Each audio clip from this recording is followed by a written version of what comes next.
is only war.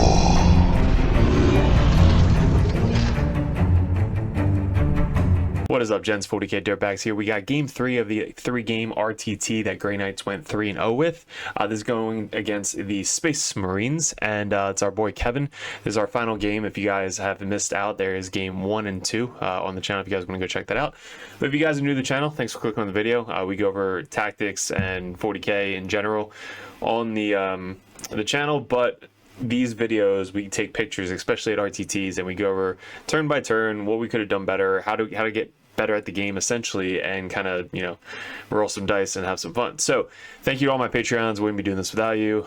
With how much we've grown in the past couple months, we have a new house, so you know that's going on right now. That's why I haven't been posting a ton.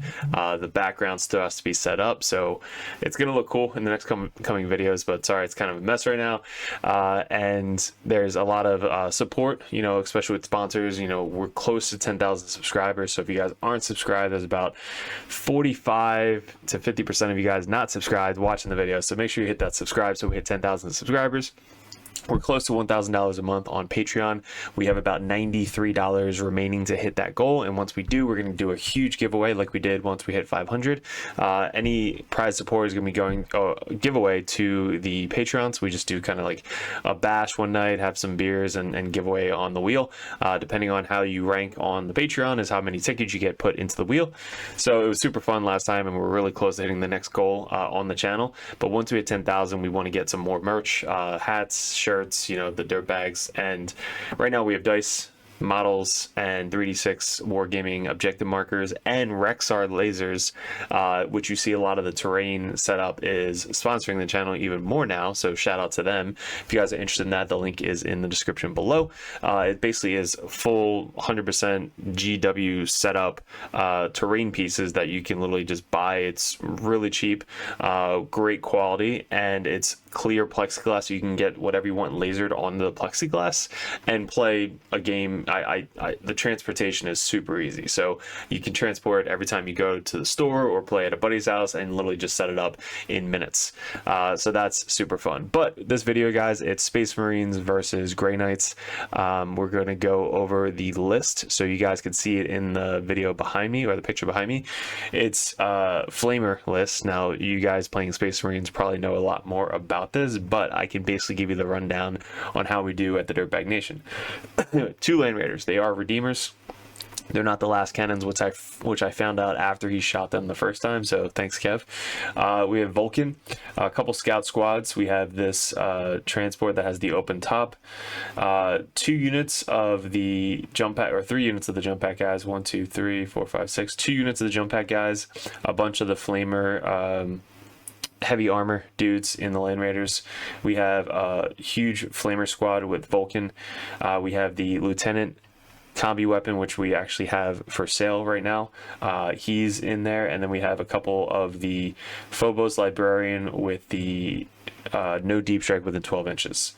So pretty cool Space Marine list. It's super annoying, especially playing Grey Knights and you have those no deep strike within 12. I just couldn't get into his backfield the entire game, so that if you see that, you kind of want to kill him as soon as possible, but you can't shoot him outside 18 inches, which also 12 inches, I think, which also kind of sucks. So you guys could see to the right there, these are the missions that we had each and every turn. This was the setup. So this is the alternate universes in Bluebell, Pennsylvania terrain setup. It's basically the rectangles. The green ones are just ruins. They're basically the rectangles, just felt. We have the objective markers, which if you guys want, you can customize what you want on the objective markers. And then these ruins should be rectangles, which we will be upgrading soon. But right now, it's basically the same layout. It's, you know, the same dimensions as what you need with the little rectangles on the side. Everything is 2 inches in the green, so you can just walk right over it. And then these ones are basically line of sight blocking. We didn't have the terrain piece because we're on the back table, but this, if you guys could just imagine, is line of sight blocking. It's like a little L right here. It should be a big U. So that is line of sight blocking. That's why I have the little markers there, so we don't forget about it. Everything else is first floor line of sight blocking as well. All right, so we did the 9-inch bubble in the center for deployment. This is my deployment. This is his deployment. He's got the 2 Land Raiders right up front. He's got the scouts over here, which can scout move turn 1, and then he's got the, again, 12-inch blocking out of deep strike throughout his entire backfield, which was super cute. 2 tanks, everything else is behind cover, and then everything else is basically deep strike or in the tanks. So for us, we put the Calidus back here because if he, I was going to put her over here, but he could get basically out, move up, get out, and then nuke my Calidus turn 1. So I didn't want that to happen. So I put her all the way in the back of my backfield.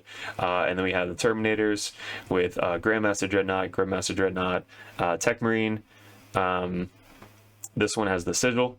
Then we have a Strike Squad, which does the same thing as his scouts, where I can either scout forward or scout back. And we have 2 Tech Priests back here with 2 Dreadnoughts behind the cover over here. So everything is within 3 inches. We have a Dreadnought within 3, Dreadnought within 3. So that way everybody on turn 1 can get buffed by at least a Tech Marine. This guy, who's a Brotherhood champion, is being proxied for a Tech Marine. I need to get a 3rd Tech Marine, because who the hell says that they need 3 Tech Marines is this guy. All right, so that is the deployment. He gets turn 1. I don't think I got turn 1 this entire tournament, which is fine because Grey Knights love going second, especially with Teleport Assault from Drago now, being able to get picked up and drop back down turn 1 and being able to get that 6-inch sweet-ass charge. So turn 1, he gets Engage on all fronts and Overwhelming Force, which I'm not on really any objective, so it's not a good mission to get turn 1 usually. And then Engage on all fronts, he already has his scouts, Land Raider, and everything else is basically in all the positions. So he moves up his Land Raider onto the objective to get Engage, and he puts his scouts over there, and everything else kind of just waits a turn. So again, these guys did not know they had Flamers because they're modeled as the last cannons, so I should have guessed because he's running Vulcan and Salamanders. So when my Grandmaster moved up, he got flamered to Overwatch.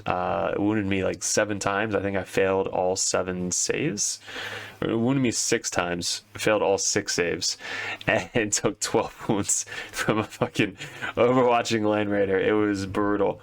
Kevin and I were laughing the entire first 3 turns because I rolled like garbage.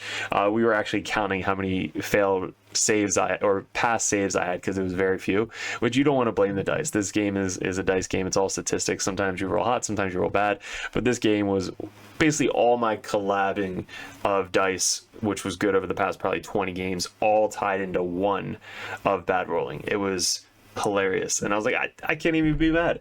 It's a dice game. So I failed all those saves. So this guy is basically sitting on 1 wound, trying to move up and get some shots off and charges on the Land Raider. Now, I did have 4 Dread Knights kill a Monolith against Dan, so I wanted to see how good they did against just a regular Land Raider, and he does have Armor Content, which the Monolith did not have.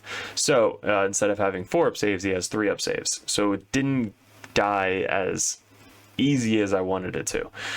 So basically these 3 Dreadnoughts who got buffed up basically shot everything into the Land Raider.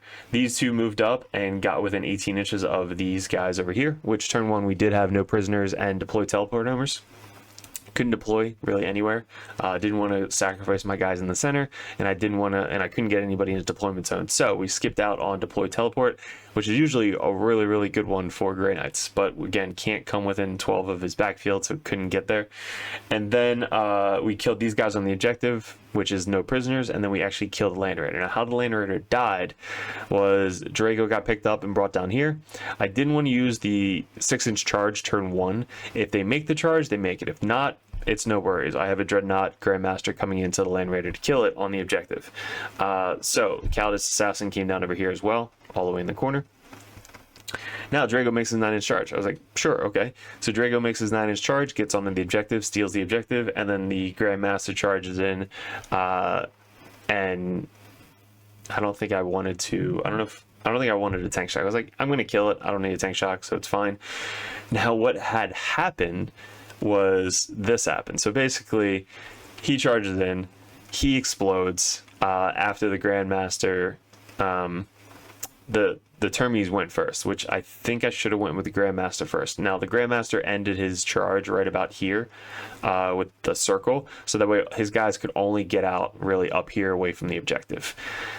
What I should have done was Grandmaster charge in, these guys charge in, Grandmaster piles in, and then kills the tank.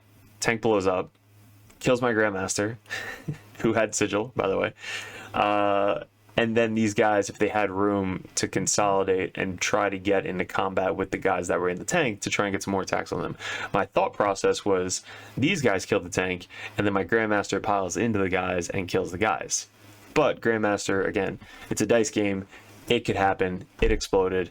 Killed my Grandmaster without even rolling, which was fucking insane. So he basically spent 1 CP, overwatched me, blew up, and then killed my Grandmaster.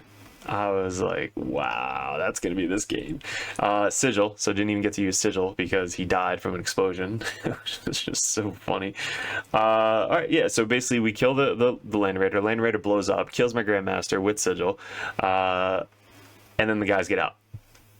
So guys get out on the other side. I'm not able to attack them because he stayed outside of 4 inches of them, even though I can't attack anyway because the Grandmaster's dead. So basically, we're on the objective. He stays outside 4, so I'm able to pile back onto the objective. So I kind of move back 3 inches towards the objective, and then all I have left are these 2 dreadnoughts down here. And on his turn, he basically brings down the 2 jump infantry guys that can come within 3 inches. They all have plasma. This thing scooches up, toes the objective. This thing stays back. He's kind of afraid of the dreadnoughts, which I would be too, after seeing what we did on turn 1 with one of his Land Raiders. So everything else in the back stayed back there. On turn 2, he gets 5 for primary, and then he gets cleanse and storm hostile objective. So he has to take over an objective that I have, and he's got to cleanse. So he brings down these guys to cleanse on this objective because he doesn't have anybody else to get near them. He can't get on this objective. And then I think he cleansed this objective. Yes. So I think he cleanse, and then these guys are scooching up. Now, when these guys scooched up, I spent 1 CP to move 6 inches instead of get off the board. Now, the reason I did that was because I wanted to kind of like still have them fight, but thinking about it, I probably should have just teleporter saw them away, but instead I messed up, and then he messes up a little bit, which I'll explain. I only leave 1 guy on the objective, so he basically has 1, 2, 3, 4 OBSEC on the objective. I only have 3, so I probably should have left 2 on the objective just to force him to try and get at me and steal the objective back. But he has to get storm hostile objective, so he has to take over this objective. Right now he has it, so if he doesn't charge me, he has it. If he does charge me, I then get to pile on all my Terminators onto the objective and then steal the objective back. So that's where he messes up, where he shoots me and then charges me. So he makes his like 7 or 8 inch charge, because I did fall back or move back 6 inches with mist. So he makes his charge, gets the charge off. I spend 1 CP for armor contempt. Almost none of them die. I think he kills like maybe 1 of them. I then pile onto the objective, steal the objective, and kill, I think, all of his guys back. Yeah, so basically pile back on. Drago just sweeps and fucking kills all of the guys. So all that's left is 2, 4, 6. So he kills 4 of my dudes after shooting and then charges. So 6 guys remain with Drago. Drago basically did all the work himself. Again, we steal this objective back. Then we get 10 on primary on our turn. So over here, we have 1 Dreadnought. That's up top here. This Dreadnought's over here. The Grandmaster's right there. The other Dreadnought's back here. So we teleported one of the guys that were here over to there. This guy basically advanced up to stay near him, and then, or he might have teleported assaulted as well. The strikes are now down over here, trying to make this objective sticky and steal that, or basically control that for the rest of the game. The back one's sticky because of turn 1 strikes, and then this dread is over here. So I have a lot basically lined up to either shoot this tank right here. So we have a line going there, and then this guy through the second floor to there. So I have 1, 2, 3 dreads that can see this tank, and then 1, 2, 3, 4 dreads that can really see this unit or this unit. So you want multiple angles on multiple targets in case one dies, and you have another shot. So that's basically what we lined up, going this way and that way. And then Drago obviously will finish off these guys on this objective. I wanted to keep them on the objective so I can get primary, and obviously bringing the guy back, but you can bring a guy back off the board now, which was fact, so that's pretty cool. We get capture enemy outposts, which again is not going to happen with his Space Marines in the back, and extend battle line. So if they control one of my deployment zone, one no man's land, which was a really easy one to get. So we got that on turn 2. So at the end of turn 2, this tank lived, I believe, on 2 wounds left. So that tank actually lived with all of the shooting. Everything else over here died to the shooting and then charges. This one Grandmaster then got teleported assaulted up to here. Vulcan and his guys got out of combat over here. So when they moved up and then got out, when they moved up, I missed up Deimos this Grandmaster over here, so that way I can basically Mist of Deimos and then Rapid Ingress. So Mist of Deimos, Rapid Ingress over here to get out of line of sight of this tank and this tank, so that way next turn I can then move up and then charge Land Raider to get my Grandmaster onto Land Raider. Full rerolls to hit, wound, and damage. So hopefully that is going to be able to kill the Land Raider next turn. So he dumps everybody out. The Flamers is not super keen on killing Dreadknights. So they get out, Flamer everything in the Dreadnought. Tank shoots the Dreadnought. That thing shoots Dreadnought. Everything shoots Dreadnought. This guy is just kind of out in the wind. He's just chilling there. He can basically shoot him if he wants, but he's only got like 2 or 3 Flamers in range of him. Strikes are still chilling. These guys are still chilling. And then on his turn, he got Assassinate, which he does get. I believe he killed this guy down here. And then he also got Capture Enemy Outpost, which he wasn't really going to get anybody in my deployment zone. So after his, that was some rolling. I think I rolled 1, 4, 2, 4, 6, 7. So 1 out of 7 4-up saves. That was fun. Yeah, so Assassin chilling down here doing some secondaries. These Terminators then got picked up, brought back down, and then procced the 6-inch charge. So they basically came down, 6-inch charge on a Land Raider, makes the charge, steals the objective. This guy scooches up, kills the rest of these guys. Drago helps out. These guys scooch up. These guys got out of that Land Raider. I think that was a stratagem where you can get out and then shoot, which was really cool. Didn't know that that could do that. This Tech Priest moved up. Codiaz came in the backfield, just kind of doing nothing, just chilling, waiting for secondaries. This turn we get Investigate Signals, which was perfect because we have the Assassin over here, Codiaz over here, and then Strikes up here. So all of them are doing Investigate Signals, so that gets a 6. And then for the next one we get Defend Stronghold. So if he doesn't take over my home field objective, which he probably doesn't back here because he's just surrounded by Grey Knights in the center, I'm going to be able to get Defend Stronghold next turn as well. So on his turn, after this charge, the Land Raider lives and some of these guys live. So after my fallback, I think he kills... No, he doesn't kill that Dread. That Dread's still over there. So after the guy falls back, because these guys can fall back, shoot, and charge still, which is just insane.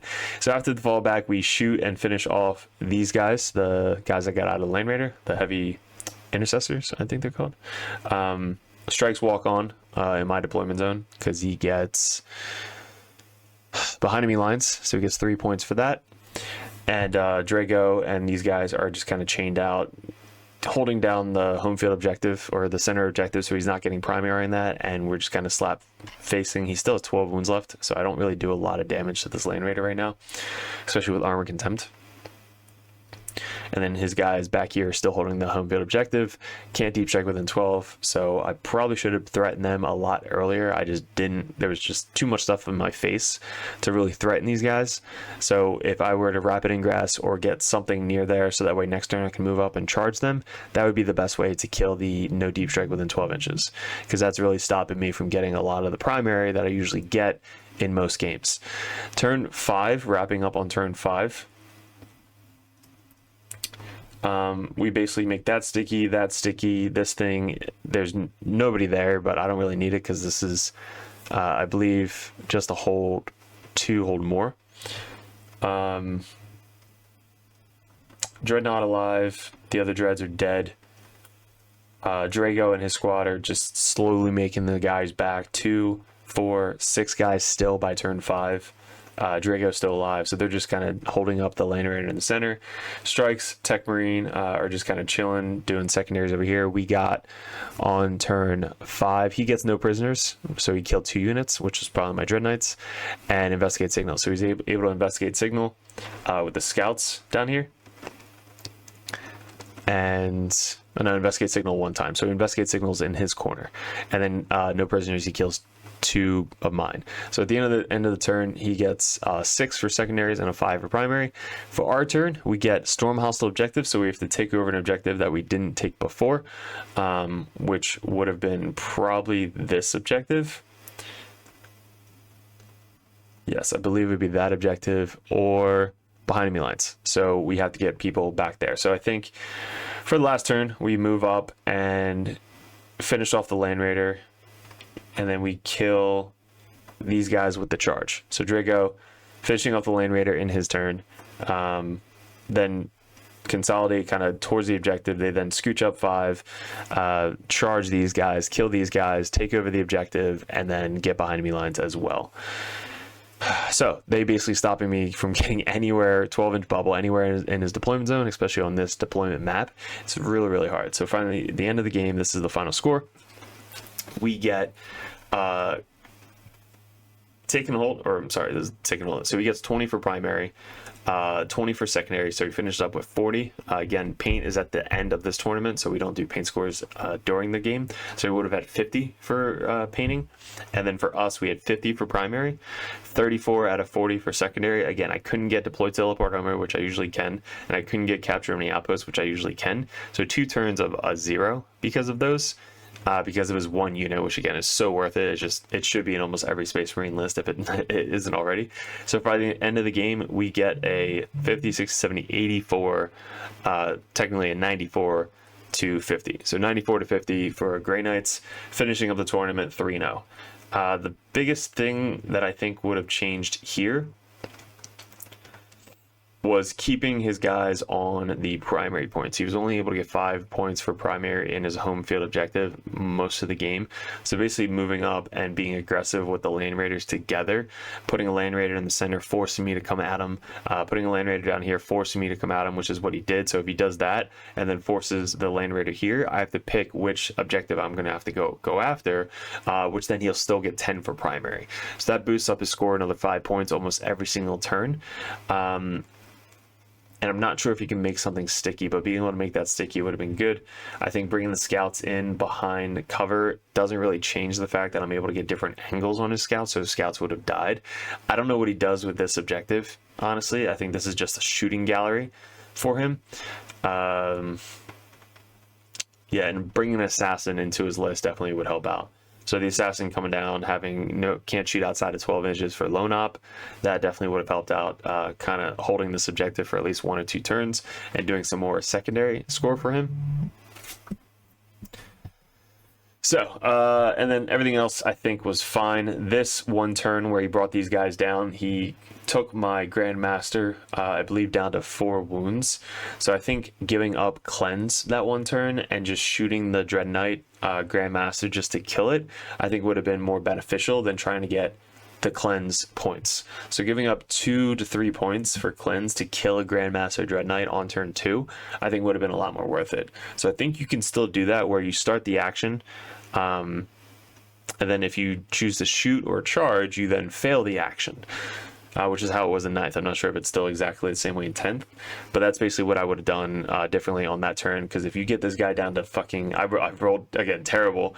I don't think he expected me to fail all those saves. Took him down to 4 wounds, and then these guys finishing him off would have been clutch. Him making that charge, he held the point already.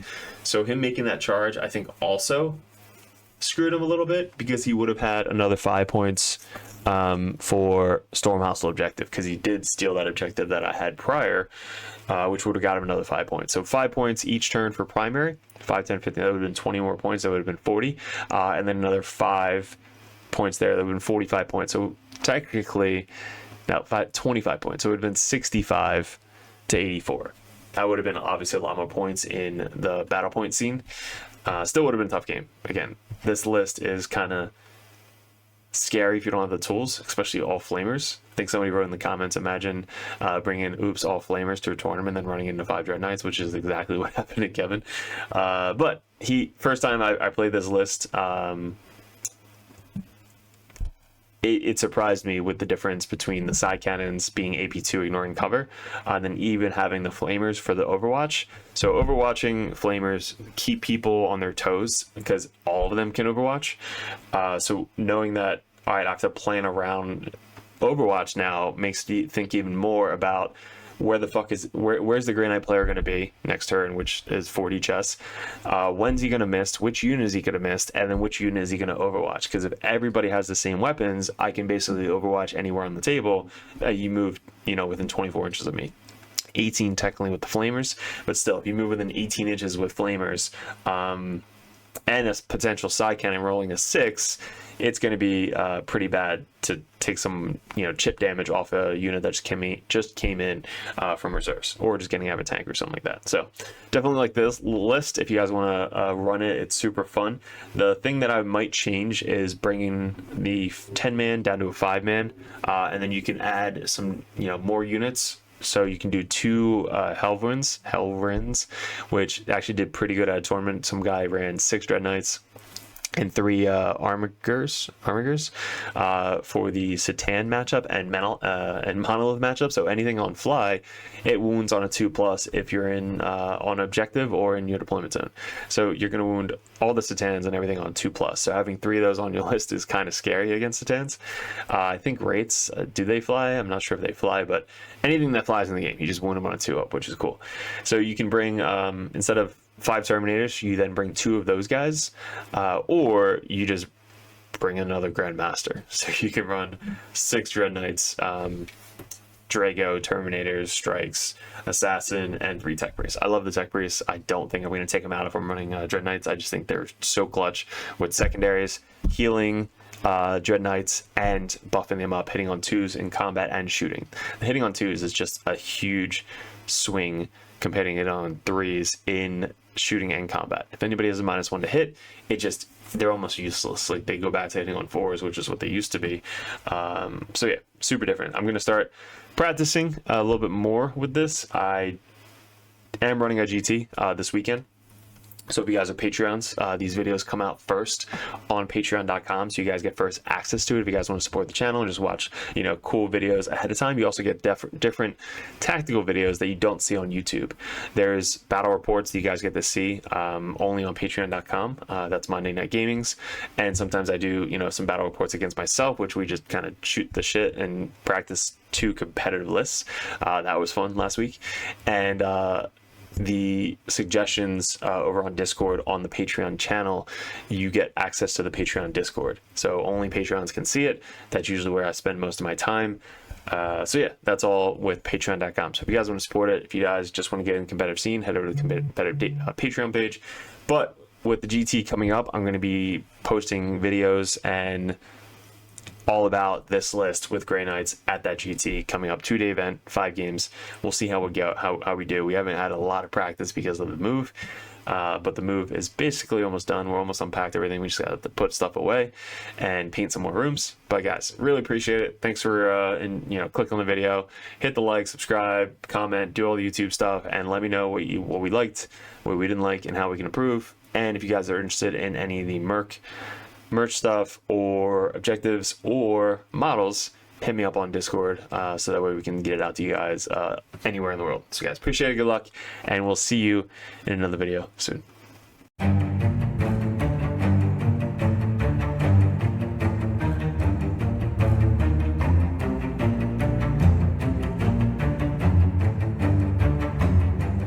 What's up, gents? 40k Dirtbags here. If you guys are thinking about joining the Patreon page, we're going to go over each tier and how it's going to benefit you and what you're looking for specifically to get out of 40k in 10th edition coming up. There's a lot of stuff to go over. There's a lot of tactical videos up on the channel, which is for free. There's going to be a bunch of perks that you get specifically for being a part of the Dirtbag Nation Patreon page.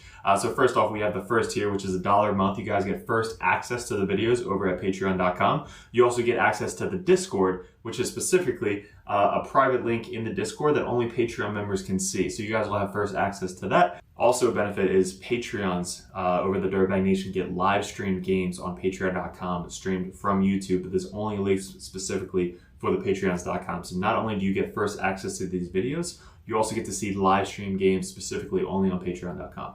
The next tier is the Justicar. You guys get a shout out on every single video on YouTube. You also get to support us a little bit more. You get first dibs at voting on Discord, as well as you just kind of say, hey, I just want to be a Justicar Dirtbag and support you guys a little bit more than that $1 a month tier. But you get all the same access as well as the different color over on the Discord. So the third tier is the competitive Dirtbag. This tier, you get a lot more one-on-one coaching. This is a lot of the Dirtbags over on the Dirtbag Nation. They are able to send out messages one-on-one, go over list ideas, tactics, anything you guys want to talk about. When I was getting into 40K, or really any game in general, I always wanted to message the top players in the meta and just ask them questions. This $10 a month tier gets you that opportunity to message us one-on-one on Discord, so that way we can actually coach you, give you our insights, suggestions, and that's going to get you better at the 40K 10th edition as a whole. So that tier alone, just $10 a month to have one-on-one coaching, one-on-one messages anytime throughout the month, that's going to be a perfect tier for you guys. Even if you're brand new to the game, we go over 1,000-point list, 1,500-point list, 2,000-point brand new starting list, team list, anything you guys need, that's what the competitive Dirtbag tier is for. Also, you get a little bit red number name tag on Discord, so people know that you're really serious about getting into the competitive scene. The Grandmaster Dirtbags. This is the all-in-all $25 a month tier. You get one-on-one coaching, everything we said prior to this, but you guys get to see me, Mike, any of the other Dirtbags play your specific list that you want to see tested out live on one of our battle reports. You guys get to mention, suggest videos you guys want to see coming up on patreon.com. So you guys get the above first tier benefit of everything that we do over at Dirtbag Nation. All the support mainly comes from you guys supporting us over here at Dirtbag Nation. And Grandmasters, I can't thank you enough, but for $25 a month, you get one-on-one coaching and anything you want to see live on the tabletop. So you get to see a professional play right in front of you. You guys get to kind of like see it one-on-one, and I'm actually making this specifically for you.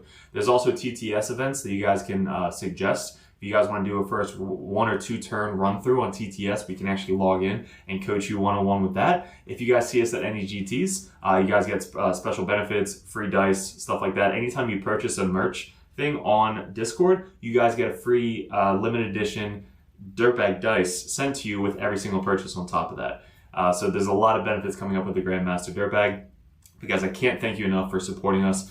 Definitely let me know which tier would be best for you if you go over to patreon.com and specifically go to a tier. And make sure you don't forget to message me up on Discord. That's where we check every single day. If you guys are really into getting into 10th edition 40K, head over to Patreon, join the competitive Dirtbag or the Grandmaster. Message me as many times as you possibly want, and I'll coach you the best I possibly can on any specific army that you guys play. Mainly our armies right now, currently, going into 2024 is going to be Chaos Space Marines, Grey Knights, Death Guard, and then we have Custodes, Sisters, and I think that's it going into the Wings of 2024. But again, any other army that you guys play, we have other coaches lined up for the Dirtbags that are ready to take on that role of the competitive Dirtbag page. So guys, really appreciate it. Thanks for clicking on the video. Thanks for joining the Dirtbag Nation if you guys are already a part of us. And we'll see you in another video soon.